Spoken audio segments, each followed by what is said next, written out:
suite of things, whether it's abortion, Social Security. And so I think they're mostly going to be focused on trying to hold the line, and if there are opportunities for progress, I'm sure they'll take them.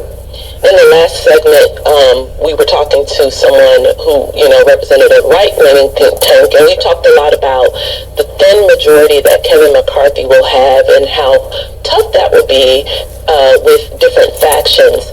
What do you think is the role? Democrats have their factions too. You have progressives. You have the squad. What is going to be the role of those progressive members now that they're in the minority? Well, first thing I'd say is that it is worth remembering, yes, there are some ideological differences in the Democratic caucus, but hats off to Speaker Pelosi and to every member of that caucus in consistently putting the American people first and the agenda that they were focused on. So, they passed the American Rescue Plan with only Democratic votes.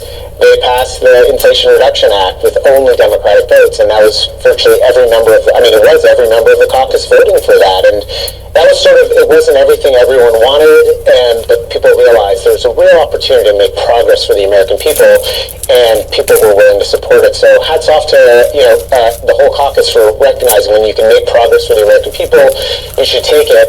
I think that, my hope is that a lot of the caucus continues to stay united in sort of driving a message and elevating, unfortunately, what the Republican Party's become. I think that, the truth is that this election was a repudiation of the Republican Party, and they weren't even in power. And so I think what you'll see is, now that they are going to have control in the House of Representatives, it is even more of an opportunity for the Democratic caucus to continue to shine a spotlight on who the Republican Party's become, what their values are, what they're actually trying to get done, and that's where I think they should keep some of their focus.